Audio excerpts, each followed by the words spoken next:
Halo, malam businesspreneur semuanya. Kita ketemu lagi nih di Business Q&A. Nah, jadi yang malam ini itu menggantikan yang hari Rabu malam. Kebetulan Pak Budi berhalangan di hari Rabu malam, jadi kita ganti di hari ini Jumat jam 7.45 sampai jam 8.45 malam. Jadi di 1 jam ke depan kita akan tanya jawab nih dengan Pak Budi. Nah, malam ini ada topik yang seru banget. Pricing strategi untuk bisnis Anda. Nah, ini salah satu yang juga sering ditanyakan sama teman-teman nih. Nah, jadi sesi ini teman-teman boleh tanya terkait dengan topik tersebut, atau kalau mau tanya tentang topik yang lain juga boleh. Oke, kita connect dulu ke Pak Budi ya.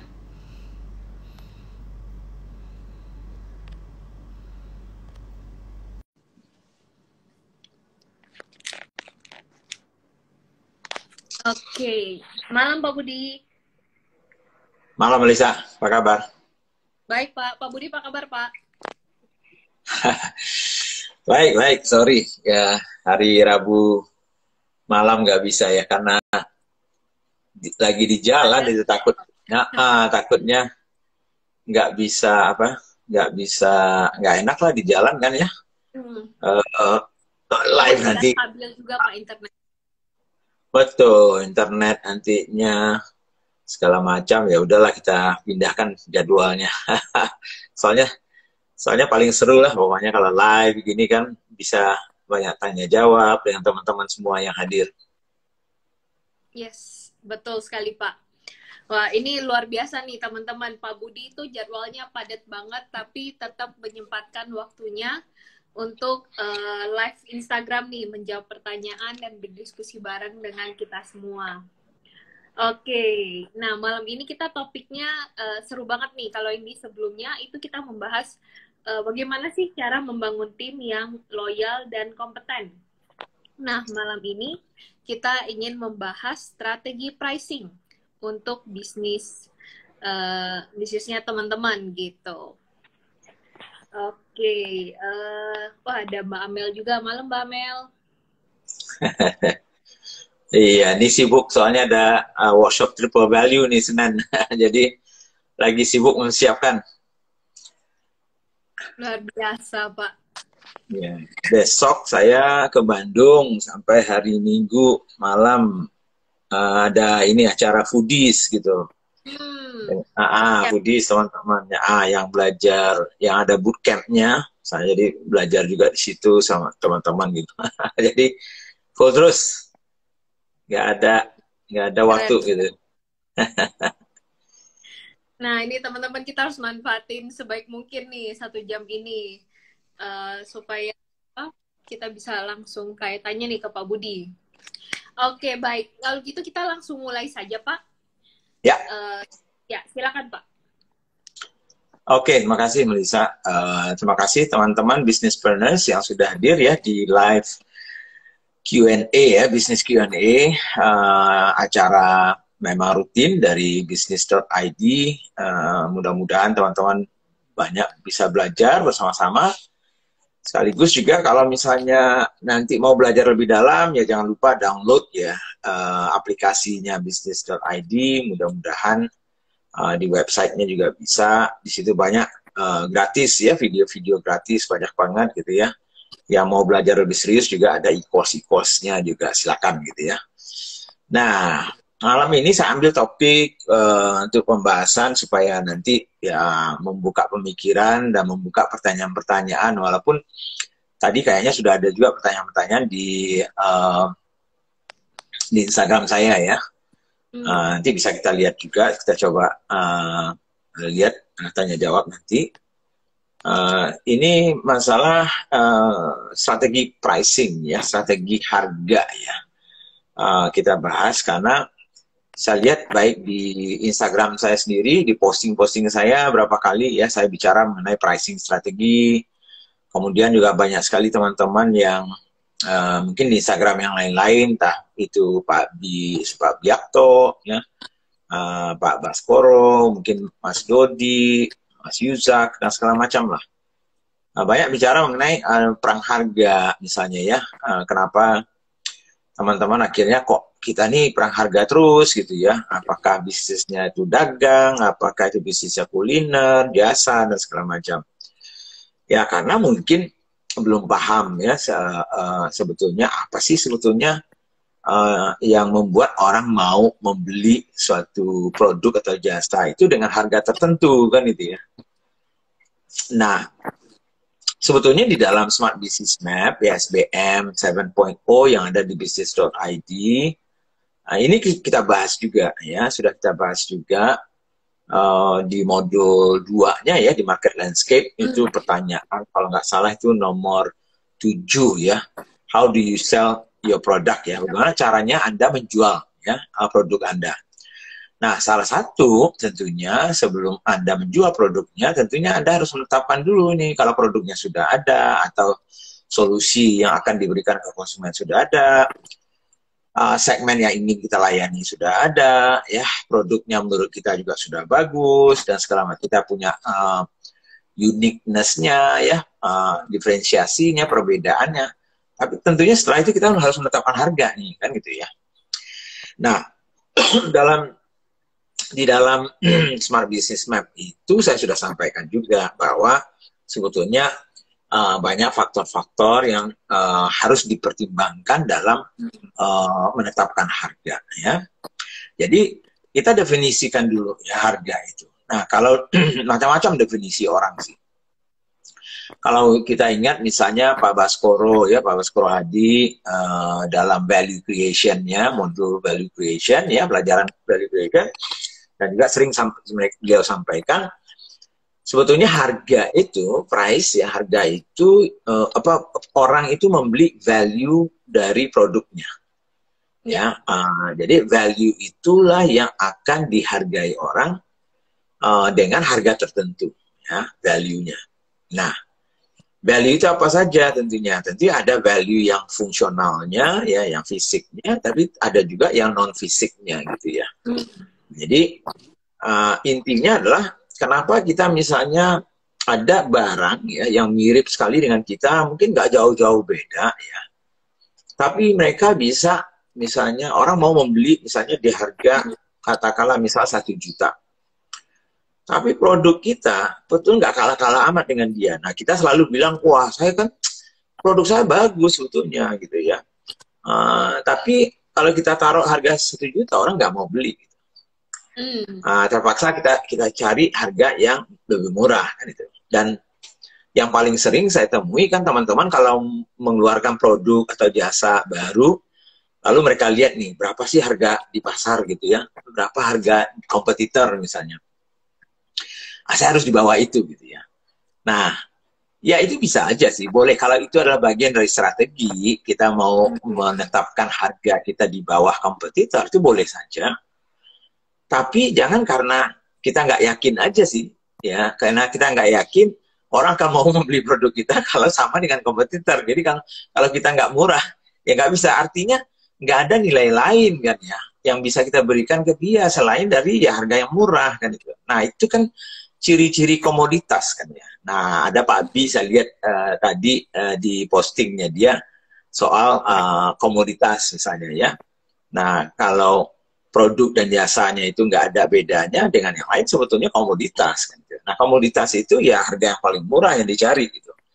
Nah kalau kita hanya bermain di harga yang murah saja ya biasanya kita itu nggak yakin bahwa memang kita ada nilai lainnya gitu.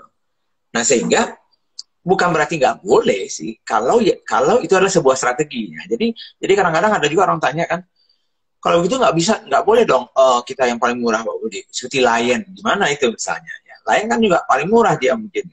Lah itu kan strategi yang sudah dipikirkan dengan matang. Ya.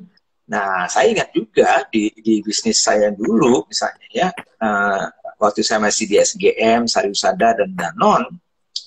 Salah satu produk yang terbesar yang kami jual ya yang untuk konsumen di Indonesia adalah produk SGM kan ya. Nah di antara semua pemain susu itu memang produk SGM itu yang paling murah kan gitu. Nah tapi paling murah itu bukan berarti kita nggak punya nilai kan itu ya. Nah, tapi karena memang sudah kita desain, kita atur strateginya seperti itu gitu. Nah, jadi yang perlu teman-teman misalnya pikirkan, apa sih faktor-faktor mungkin yang perlu kita pertimbangkan ya untuk menetapkan harganya. Nanti kita cerita banyak sekali sebetulnya, dan mungkin lain lagi orang yang ditanya mungkin lain lagi yang akan disebutkan. Tapi kalau Anda belajar Smart Business Map ya di business.id, pertama yang sudah pasti ya pertimbangan kita untuk menetapkan nilai adalah tentunya biaya produksinya kita. Ya, sudah pasti. Itu dari sisi kita ya, Mel ya. Melissa ya. Artinya kalau dari sisi konsumen, dia nggak peduli biaya produksi kita berapa kan. Betul. Nah, yang penting harganya kan nggak ada. Melissa misalnya beli misalnya katakanlah mobil misalnya ya, Avanza, kan nggak ditanya ke Toyotanya berapa sih harga produksinya supaya saya bisa tahu ini pantas nggak saya beli. Atau ada yang teman-teman beli tas Louis Vuitton misalnya 50 juta misalnya, kan nggak ditanya berapa sih biaya produksinya kan itu ya. Nggak ada. Cuman dari sisi kita sebagai produsen atau sebagai penjual ya, tentunya salah satu yang pertimbangan kita adalah ya biaya produksi kita, biaya harga pokok kita ya, cost of good kita gitu ya. Nah, karena apa? Ya kan nggak mungkin kita jual rugi kan itu ya. Nah, kecuali kalau itu strategi kan gitu ya. Nah, sudah pasti kan kalau kita mau bisnis ya pasti mau dapat untung. Nah, jadi pasti pertama HPP ya, harga pokok ya, produk Anda, atau COGS ya, cost of goods sold gitu ya, atau biaya produksi. Jadi itu pertimbangannya. Itu salah satunya ya.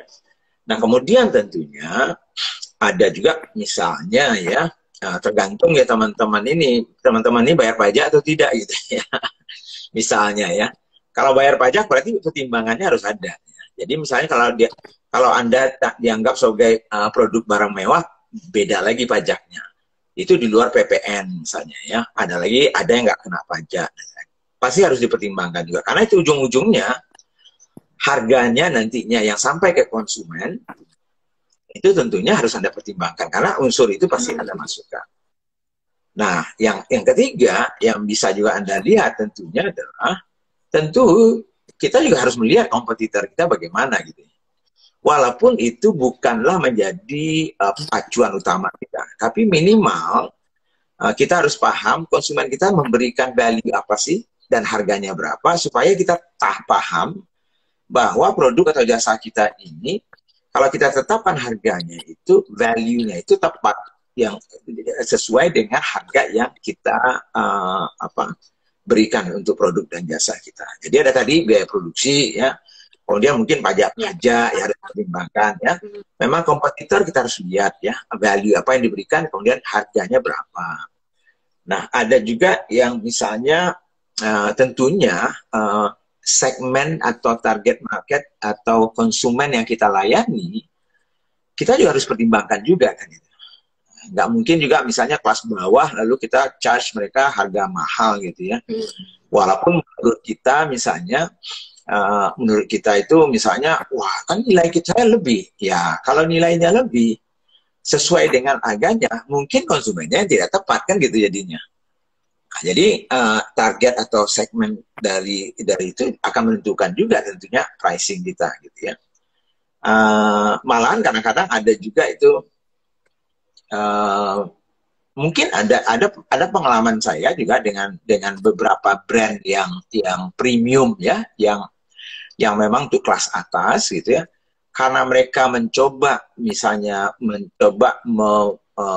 pengen mendapatkan sales atau revenue atau omset yang lebih besar, sehingga mereka menciptakan produk dan kemudian dicoba menurunkan harganya, malahan nggak laku gitu.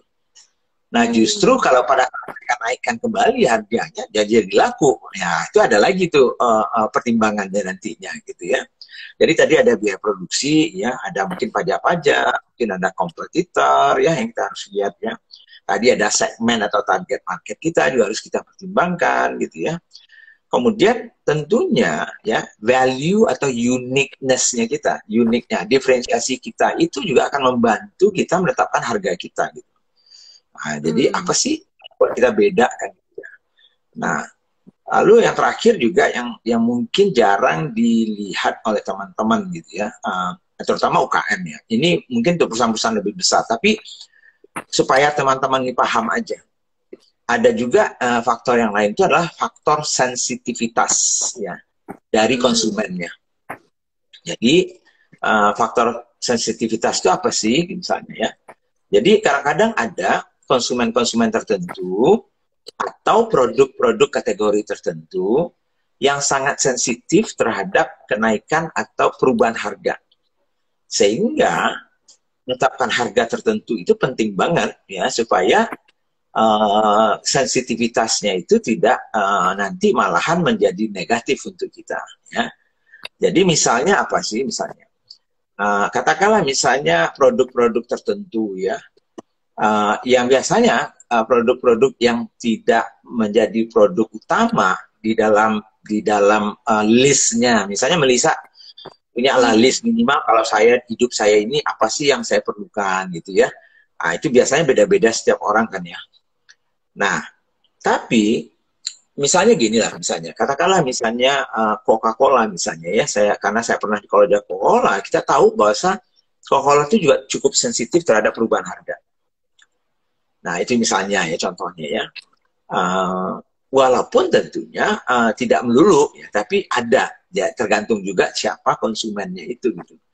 Kenapa begitu ya? Karena misalnya Coca-Cola itu kan dianggap produk sekunder ya. Produk sekunder itu berarti kan bukan sesuatu yang kalau nggak ada pun saya nggak ada masalah kan gitu ya. Nah jadi kalau misalnya harganya dinaikkan ya komplain kan gitu ya. Saya nggak minum juga nggak apa-apa kan gitu. Tapi kalau kita merasa itu kita butuhkan, jadi artinya tergantung konsumennya toh. Kalau konsumen itu menetapkan suatu produk ternyata itu penting untuk mereka, maka mereka tidak akan terlalu sensitif gitu terhadap perubahan harga atau harganya itu. Nah, jadi itu 6 hal yang biasanya kalau di Smart Business Map itu saya sampaikan ya ke teman-teman gitu ya. Nah, di postingan saya sebelumnya pun ya saya sudah sampaikan juga sebetulnya yang penting itu adalah murah itu asal jangan murahan kan gitu ya. Mahal itu jangan kemahalan gitu. Mahal jadi relatif gitu ya. Relatif terhadap siapa konsumen kita, produk dan jasa kita apa, kategorinya bagaimana tadi itu ya. Kemudian value dan brand apa sih sebetulnya yang akan kita tawarkan ke konsumen kita. Itu yang akan menentukan.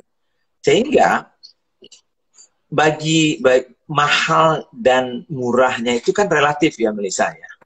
Betul, Pak. Mobil Mercedes seharga 2 miliar ya, akan mahal bagi orang yang mungkin gajinya 10 juta sebulan kan ya. Tapi bagi orang yang gajinya 500 juta sebulan mungkin nggak mahal-mahal amat kan itu ya.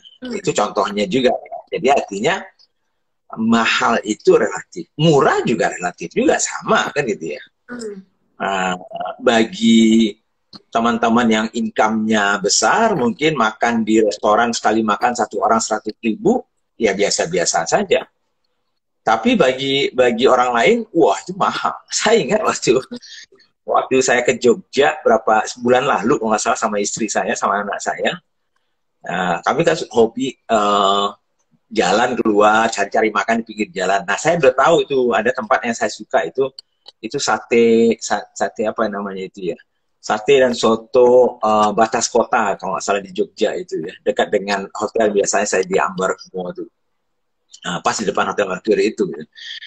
Nah, di situ kita makan berempat, anak saya satu, saya, istri, kemudian ada Jalu ya teman kita yang ikut SBM juga dulunya, dia punya travel di situ, nemenin saya malam itu kan.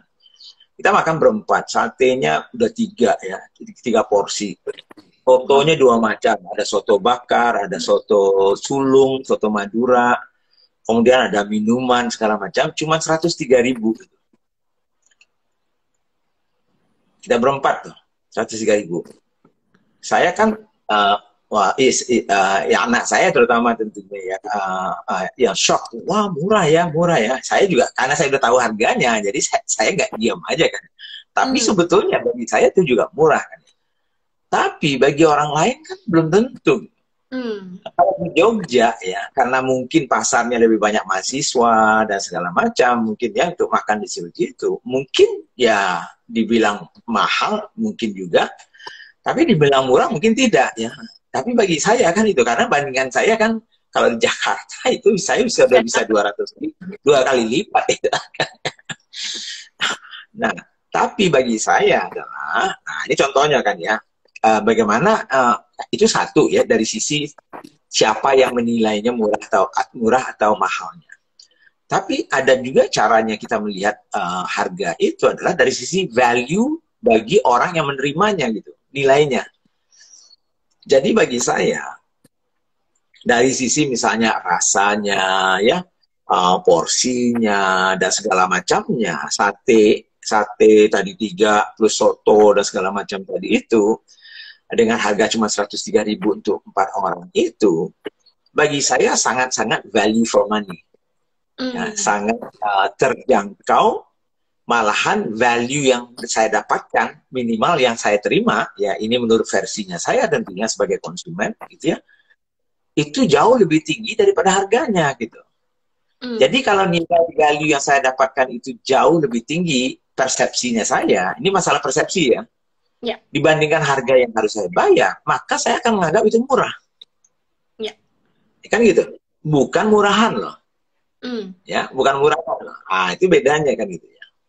Nah, tapi kebalikannya misalnya ya, kebalikannya.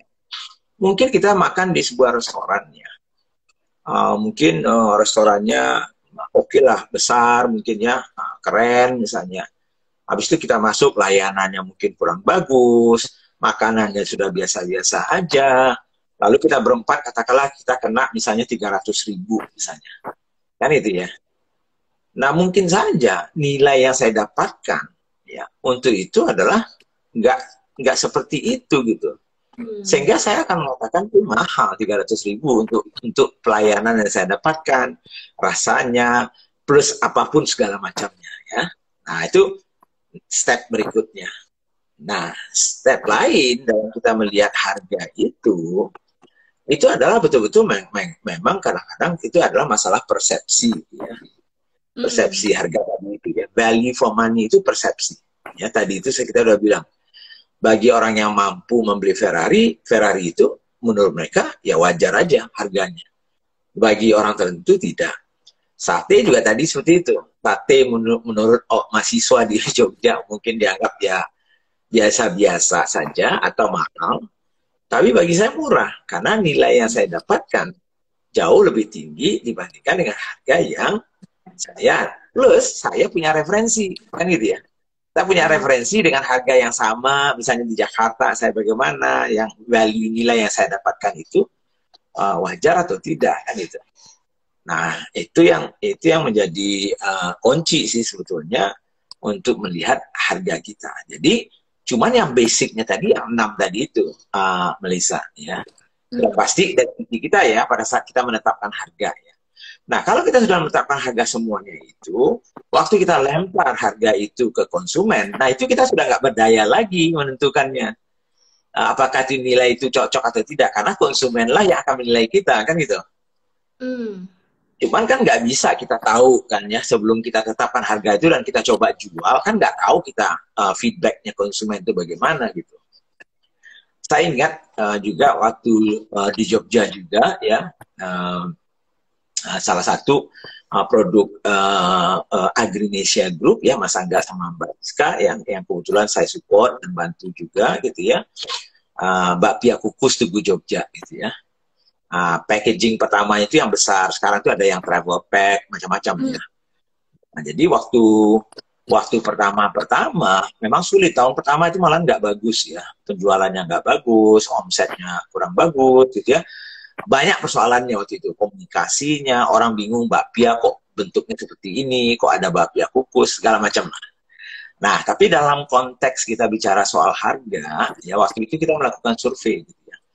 Nah, setelah kita perbaiki ya dengan Mas Angga, Mbak Rizka, segala macamnya, tahun kedua itu melejit gitu ya.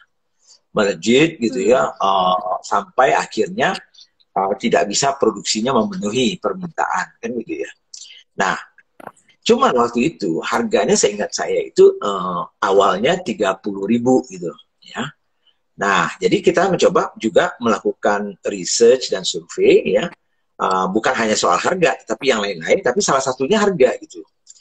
Jadi waktu kita sampaikan ke calon konsumen, baik yang sudah pernah membeli maupun yang belum, lalu kita berikan produknya itu, ini salah satu contoh ya, kita melakukan surveinya, menetapkan harga itu.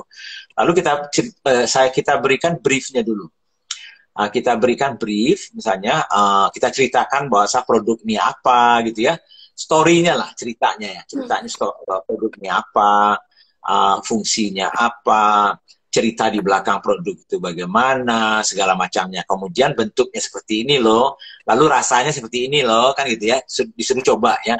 Kemudian dilihat packagingnya dan segala macam. Lalu waktu itu kita tidak sebutkan harganya berapa. Nah, cuman kita langsung tanya ke mereka, ya. Menurut Anda, kalau ceritanya, istilah cerita itu kan lebih membangun value dan brandnya. Nah, untuk supaya mereka tak menangkap nih. Jadi bukan hanya fungsi produknya saja. Ya, fungsi produk itu kan rasanya, packagingnya itu yang fungsionalnya lah ya. Nah, jadi setelah dilihat semuanya seperti itu, kemudian kita tanya mereka, kira-kira menurut Anda wajar ya untuk Anda, ini orang yang kita pilih itu sudah yang kita pilih sesuai dengan segmennya kita ya, target konsumennya kita ya. Jadi bukan target yang lain gitu. Nah, menurut mereka, harga itu, kalau itu adalah oleh-oleh, kebetulan itu untuk oleh-oleh waktu itu ya, kita anukan, menurut mereka adalah 40 sampai 50.000 menurut mereka gitu, wajar. Karena menurut mereka, wah ini keren banget, ya untuk oleh-oleh keren banget kalau dikasih nih gitu ya. Packagingnya bagus, rasanya juga enak banget gitu ya, dan segala macam ya, pas gitu ya. Dia nggak tahu itu harganya kan ya, yang kita tetapkan itu gitu. Tapi mereka mengatakan, wajarnya 40 sampai 50.000. Nah, padahal kita bilang lalu kita kasih tahu ini harganya 30.000. Lalu mereka semuanya langsung bilang, wah murah ya, murah ya, murah ya. Nah kan gitu. Kenapa murah menurut mereka? Bukan murahan loh. Ini bedanya, bukan murahan. Murahan itu cheap gitu ya. Murahan itu cheap, nggak bermutu lah gitu. Tapi ini, wah murah ya. Artinya nilai yang mereka dapatkan itu jauh lebih tinggi daripada harganya 30.000. Karena menurut mereka sendiri 40-50.000 masih wajar kan gitu. Nah makanya nggak heran juga waktu itu tahun kedua itu produksinya bakpia kukus Tugu Jogja itu memang nggak bisa lagi produksi karena jam 10 habis sudah mentok itu mesinnya itu 24 jam bekerja kan itu. Itu contoh-contohnya gitu ya. Bagaimana value itu bisa. Nah, tapi kebalikannya juga bisa gitu. Ya, kebalikannya juga bisa. Ya. Bisa aja misalnya, wah awalnya sih, ya, saya ingat ada kue-kue tertentu lah misalnya ya, ini kebalikannya misalnya. Yang awalnya itu, wah dengan segala macamnya itu harganya, wah bisa 100.000, 80.000 misalnya ya. Orang coba sih, coba. Tapi begitu dicoba segala macam, mungkin dia setelah itu merasakan, wah mahal ya. Kalau cuman ini aja saya dapatkan, kalau cuman ini aja. Jadi kan beda lagi tuh. Nah, jadi itu contohnya ya. Jadi ini penting banget ya untuk teman-teman dalam harga tadi itu yang basicnya tadi itu yang 6 ya. Kemudian itu dari sisi kita tentunya untuk harga. Tapi kemudian kalau kita sudah menjual, kita nggak bisa lagi mempengaruhi persepsi orang itu terhadap harganya kita. Mereka yang akan memvonis kita itu harganya tepat atau tidak, value for money atau tidak, gitu ya. Sehingga itu juga akan tentu menentukan juga tentunya apakah mereka akan mau membeli kembali atau tidak. Nah, kalau harga Anda itu pas dengan nilai dan nilai values ya, makanya kemarin itu kan saya bilang supaya mempermudah teman-teman dipaham. Kalau mau lebih dalam, belajar value creation-nya Pak Baskoro, ya, belajar juga misalnya dengan Pak Biakto, misalnya ya, brandingnya dia, ya.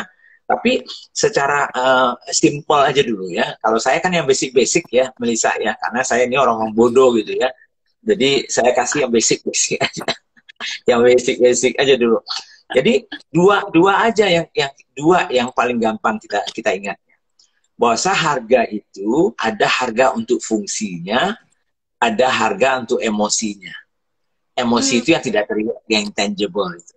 Nah, fungsinya itu tadi itu, kalau di kue itu kan pasti rasanya, packagingnya, ya, harganya, dan segala macamnya itu ya. Nah, tapi di sisi lain gitu ya, yang fungsi emosinya kan berbeda ya. Fungsi emosi itu yang susah dinilai dalam bentuk rupiahnya langsung gitu. Nah, kalau tepat dua-duanya, maka produk Anda itu pas gitu ya. Nah, jadi, biasanya kalau teman-teman yang suka bermain di harga itu hanya melihat dari sisi fungsionalnya saja, yang terlihatnya, gitu ya. Padahal yang harus kita bangun long term, jangka panjang, ya. Karena kita di bisnis.id kan selalu menyarankan ke teman-teman yang mau belajar dengan kita itu yang betul-betul pengen besar, pengen berkembang, bisa membangun bisnis yang sustainable, profitable, dan tumbuh. Dan itu yang kita inginkan. Nah, salah satunya tentunya harga yang tepat itu termasuk membangun tentunya value dan brandnya itu juga kan ya. Nah, setahu saya bulan depan setelah saya triple value ini ada juga workshopnya Pak Bas mungkin ya, yang offline-nya value creation. Selain dari tentunya ya e-course-nya kita yang gampang gitu ya. Itu dulu Melisa mungkin untuk mencoba merusak pemikiran teman-teman malam ini gitu ya. Biar ada pertanyaan gitu. Oke, thank you Pak Budi. Jadi tadi ada 6 poin ya Pak yang harus diperhatikan sebagai penjual ya. Biaya produksi, pajak, harga kompetitor, kemudian segmen atau target konsumen yang kita tuju, value, uniqueness, dan diferensiasi, sama yang terakhir sensitivitas. Oke. Nah, kita masuk ke pertanyaan ya Pak Budi ya. Ya. Dari Little Italy nih Pak, yang ada di feed. Ya. Oke. Apakah di Indonesia ada hukum yang mengatur persaingan harga Pak? Seperti ada batas wajar harga untuk sebuah komoditas.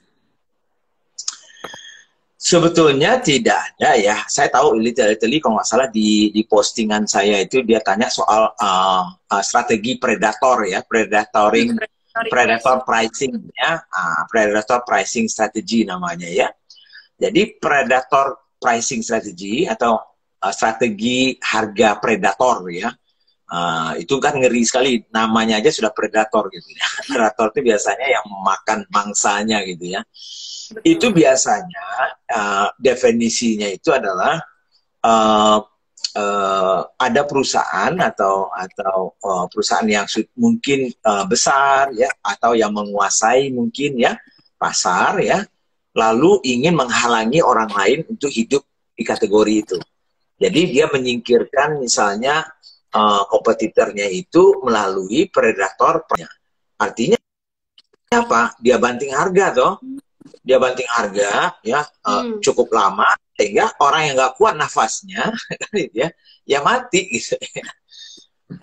Jadi contohnya startup ini kan banyak yang begitu ya, walaupun agak sulit ya, makanya seperti yang ditanya Little Italy, agak sulit dideteksi gitu ya, alasannya gitu ya. Tapi sebetulnya kita juga kadang-kadang udah paham gitu ya, apalagi yang punya banyak duit triliunan untuk dibakar-bakar gitu. Nah, kalau kita UKM, nggak nafas cuma 1 bulan, ya mereka turunkan harga, banting harga lawan kita punya, mereka bisa bertahan 1 tahun, kita cuma 1 bulan, ya mati kita. Nah, itu predator pricing sebetulnya. Ya. Nah, ada namanya KPPU ya, itu Komisi Anti Monopolinya Indonesia sebetulnya ya. Jadi ada pemerintah memang punya, di setiap negara biasanya punya itu. Mereka yang melihat sebetulnya ada perusahaan-perusahaan yang merugikan orang lain ya, yang tidak fair gitu maksudnya. Kalau misalnya competitive pricing strategi ya wajar-wajar aja. Jadi harga yang kompetitif itu wajar. Sekali-sekali kita diskon ya itu boleh. Tapi kalau diskonnya 1 tahun, diskonnya 50% 1 tahun, ya itu membunuh orang lain kan gitu ya. Nah, itu bukan discount namanya misalnya kan itu ya. Nah, jadi aturan di setiap negara itu beda-beda ya. Tapi kadang-kadang kalau dalam waktu tertentu tergantung pemerintah juga. Pernah kejadian waktu perang harga di pesawat ya, pesawat terbang ya, tiketnya ya, terutama yang Lion dan yang lain dan kawan-kawan itu murah-murahan lah pokoknya. Ya, 200.000 udah bisa terbang ke Jogja lah. Ya bagi yang nggak kuat ya mati dia kan gitu. Sehingga akhirnya pemerintah akan menetapkan batas bawah malahan, ya, bukan batas atas gitu, ya. Padahal batas bawah itu kan untuk konsumen kan bagus harusnya kan ya. Kalau lebih murah kan lebih bagus dong. Tapi kalau tujuannya perusahaan itu membuat lebih murah itu sampai misalnya kompetitornya mati semua. Nah kalau udah mati, dia pasti naikkan harga karena dia sudah monopoli toh. Nah akhirnya ujung-ujungnya merugikan konsumen juga. Jadi konsumen jangan juga wah mumpung nilai murah. Tapi kalau mereka sudah monopoli, dinaikin harga mati kita kan gitu. Betul. Nah oleh karena itu pemerintah akhirnya menetapkan gitu.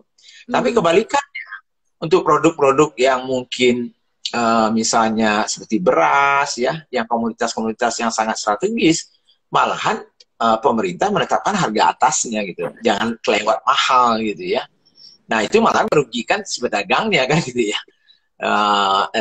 si konsumennya yang penting. Jadi itu dia.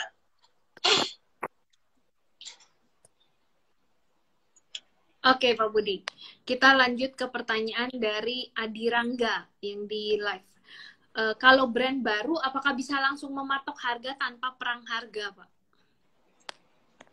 Ya bisa dong. Harusnya ngapain kita brand baru, habis itu kita perang harga buat apa kan gitu?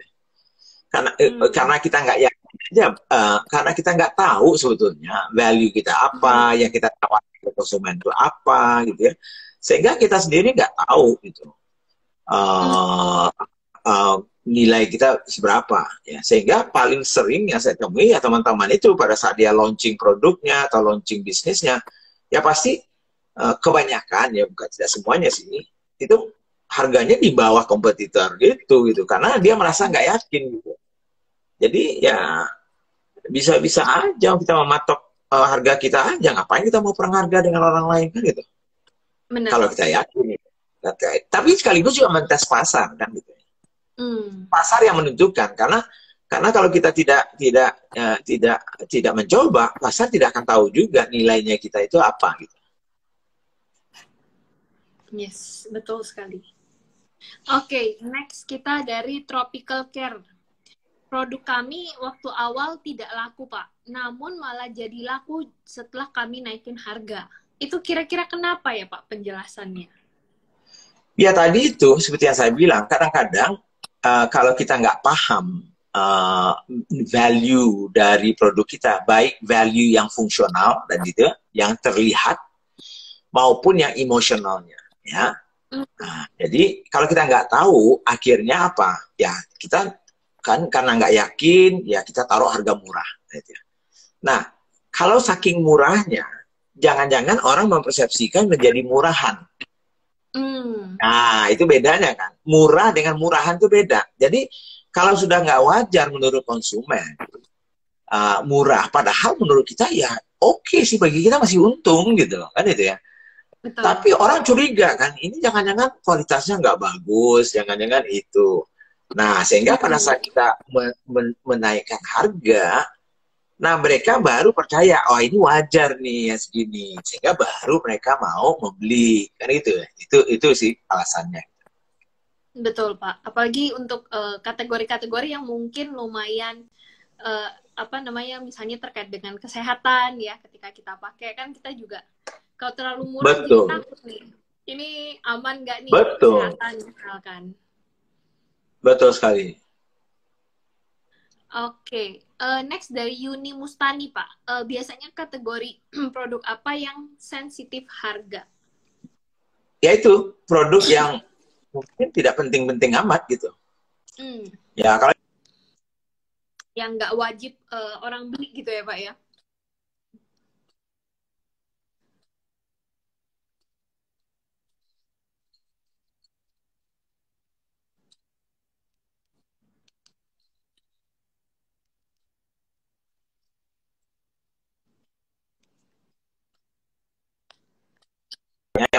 bukan produk yang itu banyak. Jadi ada yang sensitif, ada juga yang tidak.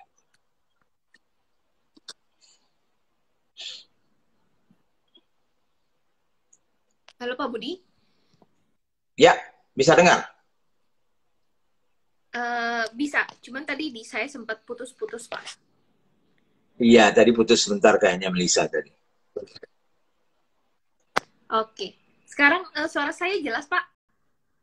Jelas bisa.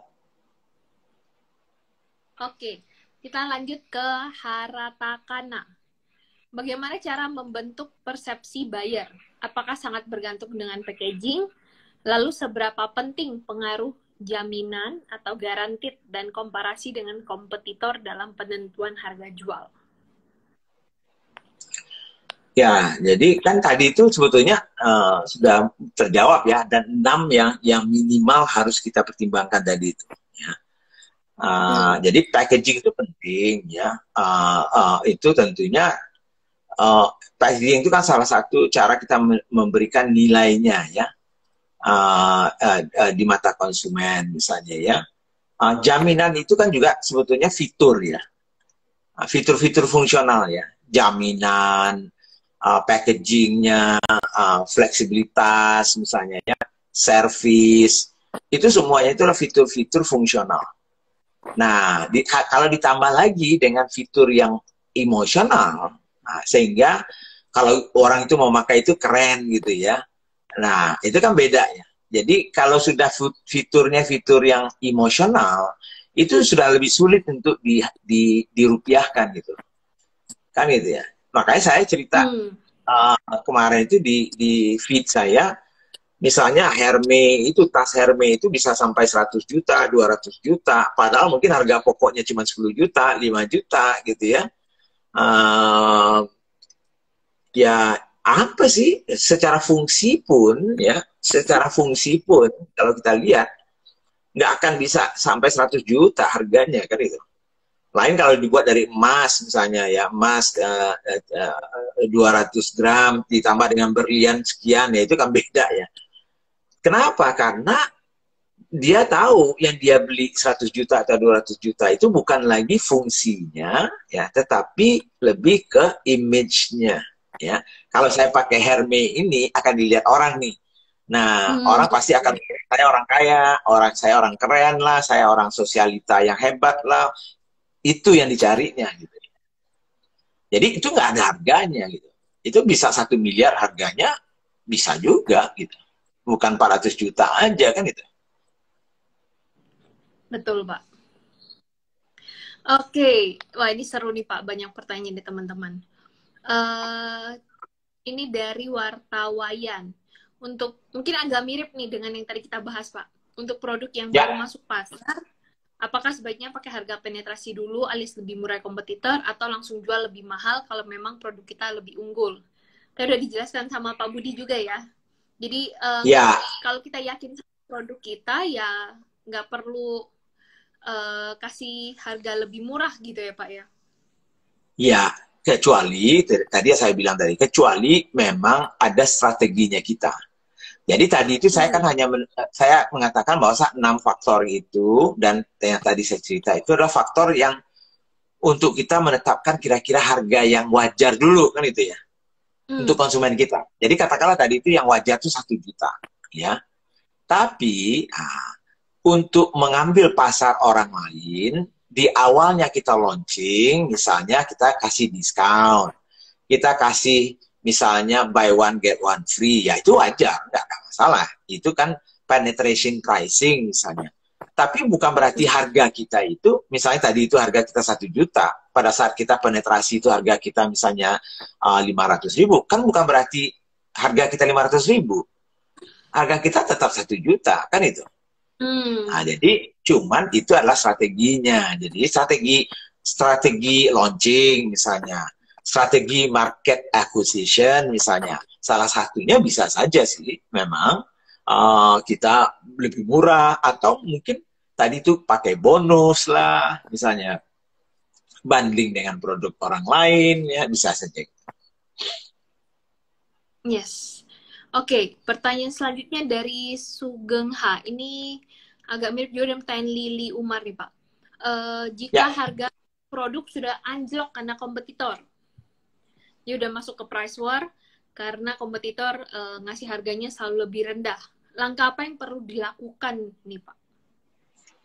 yang harus kita lakukan itu bagi saya adalah kita harus mengkomunikasikan value dari produk dan jasa kita itu. Baik functional value-nya, ya, value yang fungsionalnya, maupun misalnya benefits dari emosionalnya. Itu yang harus kita komunikasikan lagi. Jadi tidak lagi, kan kecenderungan kita kalau perang harga itu yang kita komunikasikan adalah harganya aja. Iya kan gitu. Betul. Kan nggak mungkin kita mengatakan bahwa belilah Hermes harganya 10 juta loh, tapi Hermes itu akan membuat Anda seperti orang kaya. Lah 10 juta nggak seperti orang kaya kok, kan itu ya.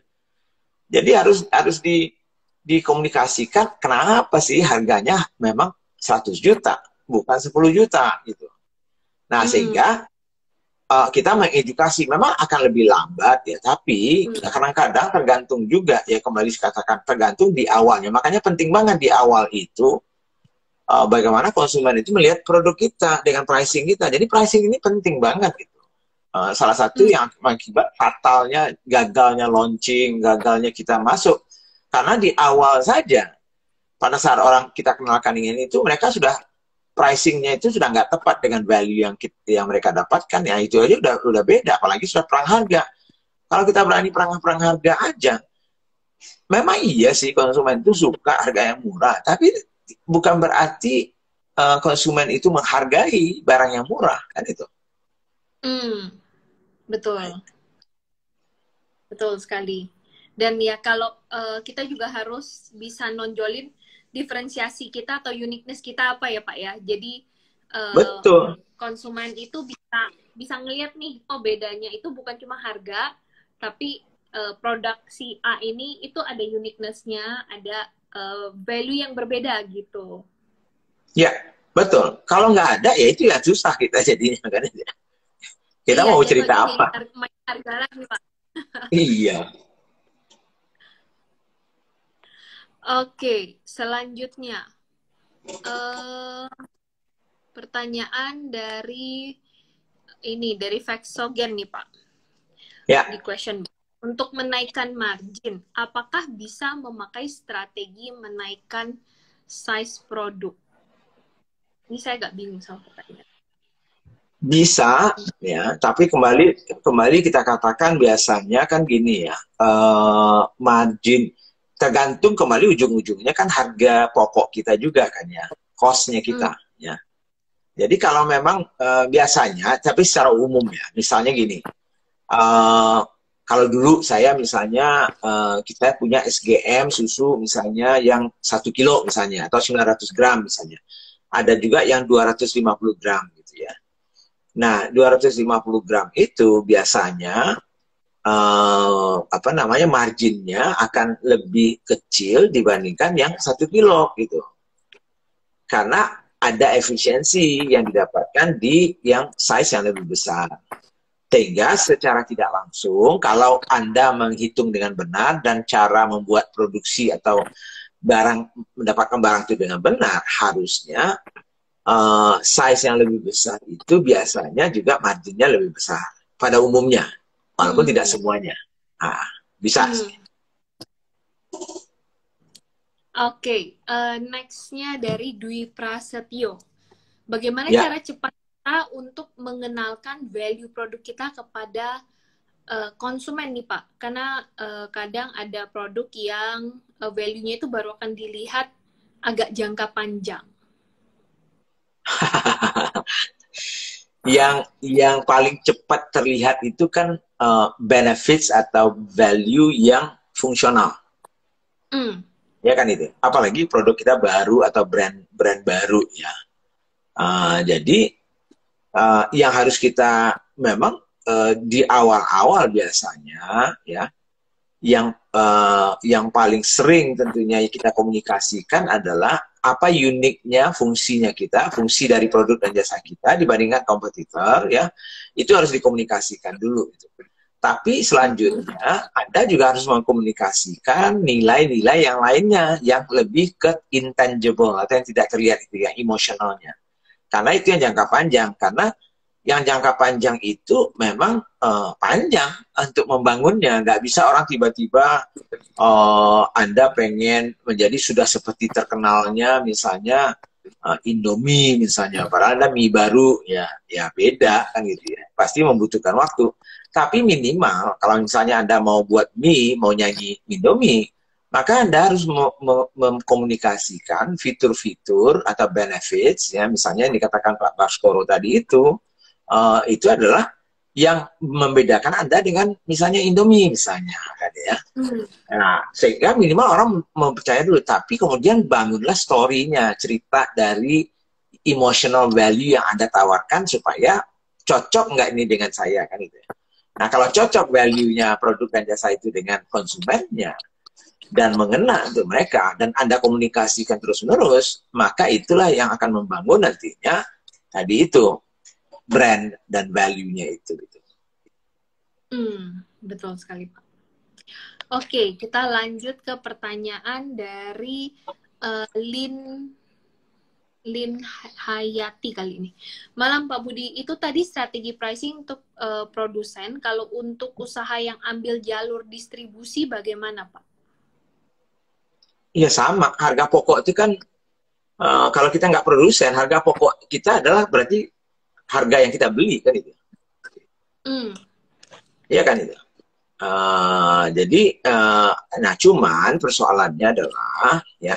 Karena kita bukan produsen ya dan bukan yang punya brand ya, artinya biasanya kadang-kadang bukan kadang-kadang juga biasanya kalau si produsen yang atau pemilik brand itu sudah punya patokan harga tersendiri gitu. Nah jadi kalau Anda sebagai reseller atau distributor lebih sulit Anda menentukan harganya karena biasanya yang menentukan harganya itu adalah si produsennya gitu. Makanya kan ada namanya CBP ya, Consumer Buying Price namanya ya, atau harga konsumen gitu ya, yang dibeli. Jadi misalnya katakanlah misalnya saya punya produk misalnya ya, katakanlah kosmetik misalnya ya, lalu saya menjual kosmetik jadi resellernya misalnya ya. Nah, si produsennya tempat saya membeli itu sudah mengatakan ke saya bahwa harga konsumen itu misalnya 500.000 satu paket misalnya ya. Lalu Anda karena dari reseller maka Anda bisa membeli dari saya misalnya 300.000. Maka Anda dapat margin ya 200.000 kan itu ya. Nah, pada saat Anda menjual ke konsumen Anda, biasanya tidak akan jauh-jauh dari 500.000 karena itu yang sudah ditetapkan oleh produsennya gitu. Nah, tinggal Anda sebagai reseller atau produsen biasanya akan melihat situasi di mana mungkin Anda akan bisa memberikan program-program atau promosi-promosi tertentu untuk mereka mau membeli lebih banyak. Kan itu ya. Jadi kontrol Anda terhadap harga itu kalau Anda reseller harusnya tidak banyak. Gitu ya. Betul Pak. Oke, selanjutnya pertanyaan dari Erwin Roy. Bagaimana strategi jual produk premium di daerah yang perputaran perekonomiannya kurang? Ya salah strategi aja. Kalau orang nggak butuh itu dan nggak ada segmennya, ngapain menjual premium? Iya, kalau misalnya di kampung saya di Kerinci itu ya Anda mau jual Ferrari di situ sama Rolls Royce ya nggak ada yang beli juga. Iya, nggak perlu pakai strategi, nggak usah jual di situ. Kalau Anda salah memilih apa yang Anda jual, kalau Anda salah memilih market yang ada tempat Anda menjualnya gitu. Oke. Wah, udah jam 8.42 nih, Pak. Oke, kita lanjut ke pertanyaan dari Arenesia. Bagaimana caranya mengembalikan kepercayaan customer ke brand kita, Pak? Ya konsistensi. Hanya itu aja. Nah, saya nggak tahu persoalannya apa sehingga dia tidak lagi dipercaya gitu ya. Tapi pertama tentunya kalau Anda sempat tidak dipercaya, berarti Anda sudah tentunya sudah berat gitu ya. Karena untuk membangun kepercayaan itu membutuhkan banyak sekali tenaga, waktu dan biaya gitu ya. Tapi ya memang kalau kita mau ya harus dibangun kepercayaan kembali konsumen itu dengan konsistensi. Artinya konsistensi itu apa sih? Apa yang Anda katakan, berikan. Apa yang Anda janjikan, berikan. Udah itu aja. Kalau Anda bilang produk Anda bagus, jangan sempat kualitas dari produk Anda ada yang nggak bagus. Kalau Anda janji datangnya produk Anda misalnya 2 hari sampai di rumahnya mereka, lalu setiap Anda kirim datangnya seminggu, ya berarti Anda masih belum bisa dipercaya.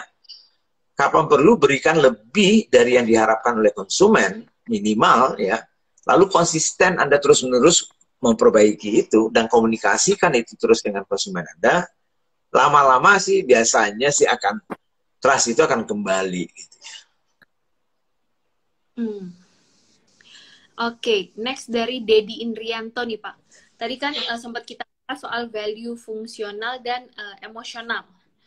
Nah, pertanyaannya untuk value emosional itu tercipta dari value fungsional atau memang value emosional itu diciptakan, Pak? Itu belajar dari Pak Baskoro Hadi dengan value creation-nya. Ya diciptakan sih. Makanya ada Pak Subiakto juga ceritakan, kita mau buat produk dulu atau kita mau ciptakan value-nya dulu. Ya, biasanya kalau mau secara teoritis atau mungkin produk perusahaan-perusahaan yang sudah besar, biasanya value-nya sudah ditetapkan dulu. Gitu. Nah, tapi kan teman-teman ini pasti sudah punya produk dan jasanya dulu gitu. Sehingga baru diinjek gitu ya, dimasukin value-nya. Ya bisa aja sih dua-duanya bisa. Monggo belajar dari pakar-pakarnya itu. Sebab kalau saya jawab di sini nanti ambil porsi teman-teman nanti. Karena saya lebih bagus teman-teman yang lebih pakar gitu yang ngasih tahu. Bener, Pak. Nanti panjang juga nih Pak penjelasannya. Panjang ceritanya itu. Oke, kita ke pertanyaan dari Lina Liani. Untuk usaha kuliner, Pak, harga produksi itu berubah-ubah. Baiknya menentukan harga jualnya dinilai tertinggi atau seperti apa, Pak? Dan efektifnya menentukan margin berapa persen? Bagus pertanyaannya, Lina Liani ya. Nah, ini yang salah sekali ya. Pertanyaannya bagus ya, tapi saya sudah membayangkan kalau itu yang dilakukan gitu. Jadi harga itu jangan berubah-ubah gitu. Ya kalau tidak perlu berubah gitu. Ya. Nah, jadi artinya misalnya kalau harga kuliner kita itu satu porsinya misalnya 50.000, nah, lalu misalnya HPP-nya 25.000 ya. Nah, kemudian tiba-tiba HPP-nya naik nih jadi 30.000. Lalu kita naikkan juga misalnya harganya jadi 55.000.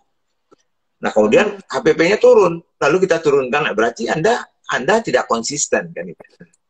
Nah, karena harusnya harga itu tadi kembali selain dari harga pokok menentukan dan segala macamnya, Anda harus paham bahwa berapa sih nilainya sebenarnya kan gitu ya.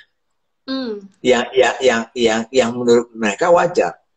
Jadi kalau misalnya wajarnya 50.000 bagi orang itu, artinya apa? Usahakan selama mungkin harganya 50.000 gitu. Karena kalau tidak, kalau Anda tiba-tiba naik cabai Anda misalnya 100%, lalu Anda naikkan harganya menjadi 70.000, lalu ditanya konsumennya, kenapa naik harga? Cabai naik, Pak.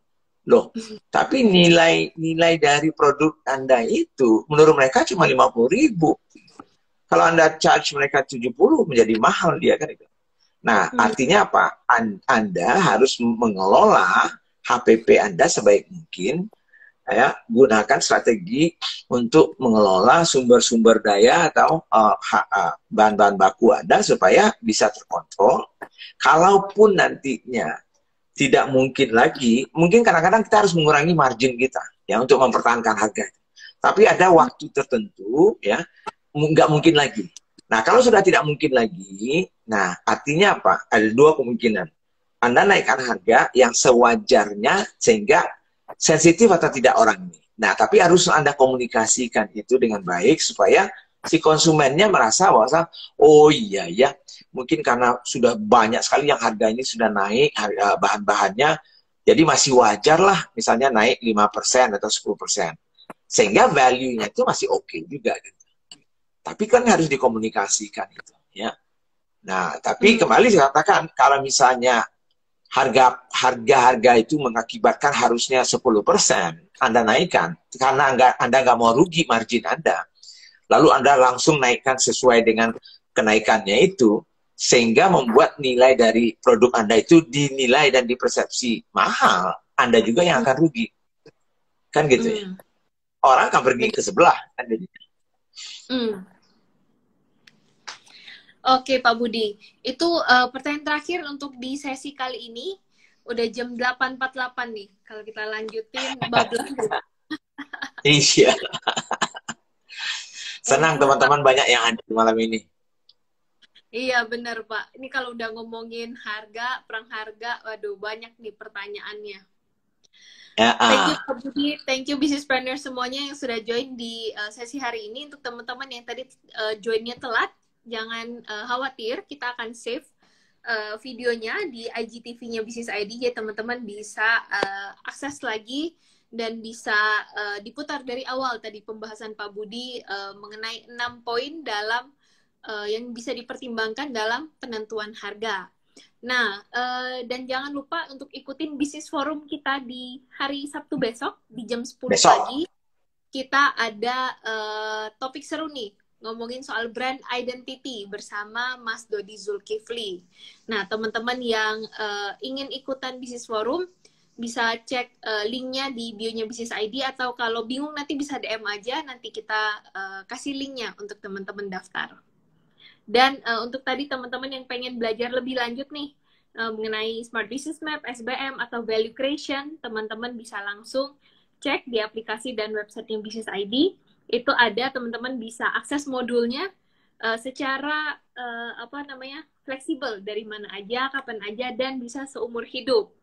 Jadi kalau teman-teman daftar sekarang mau diakses tahun, 2 tahun lagi, itu juga masih bisa.